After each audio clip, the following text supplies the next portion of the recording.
sent a proposal. UMLA ka BJP na South Shillong uba Sanbor Shulai. Ulaong bahadu lai 4% na nongkyrshan jong ka BJP. Kila Kyntait ban thep vote hakan ka election Lok Sabha ka badang shidepshen. Namar ka jingbitar halor ka jingpulom jong ka parti. Ban penyeng kertong na po Shillong parliamentary seat. Habakiran Syllad patai kubor haka arpoi terik jemang.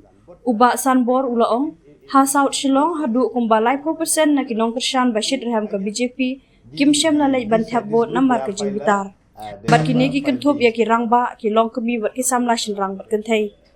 Ula ong ru ki volunteer jongi bat ki briu ki la lej ban knyon ya ubudam ka EVM. Henry namar baka kerteng jonga kam Shem la don satya bat namar ka syap jonga kam don satya ki la lej syaki presiding officer ban kili syae ka kerteng uba Sanbor bat syae ka syap jong ulates jong Narendra Modi bat kumta ki la yami no klem da thep ya ki vote jong ki.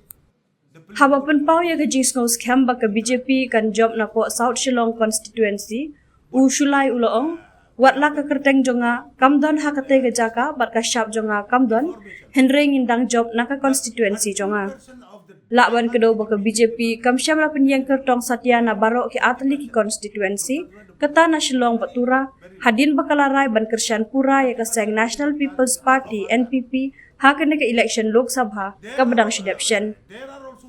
Haba keli uba Sanbor ulaong, haba ki penyeng yang ngalawan haka kerdan kabalai. Ngam syem layo ya katak maksiar, ngam syem layo ya katak marupa, Henry ngalayo pat ya kakabu banyeng haka kerdan kinong job. Kata ada kabayo ya katak marnong namar ngalawan balai. Kumta ngasgo bahaka ni kakenti kilap dayban penyeng kertong, namar kumbab hioi ngalap hak ya kasyithi bakershan ya ka Dr. Fenila Lingdo kum ka kertong BJP, Henry habakut habaka parti kala penmi ya kene ke jingbitar ngila haban menjur ya ka ulaong. Uba Shulai ulaong baka BJP ha South Shillong kala kershan teli ya kaseng NPP hakane ka MP election baladem. Ulaong ru baki parti liang persya kila ya lambak laya upai ba kin yada yaki na ka bajing persyang jong ka BJP ban pen kala Hindu ya barok ki pai Kristen. My name was not there. My symbol was not there. But still we are winning. In my constituency, I'm winning. The NPP winning means the Sanbor Chulai BJP is winning. So many of our supporters out of anger they did not go and cast their vote. And number two is MP. You know, MP election. Normally, if you see at the previous record, the same thing, 50, 52, 53, 54.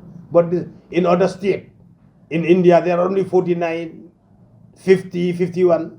In other big state. But here in my constituency, at least 59% they have casted. So not bad. You see, last election they feel me. I contest. I came third. At least I cannot get gold medal. I could not get silver medal. At least I got opportunity to stand on the victory stand. I got a bronze medal.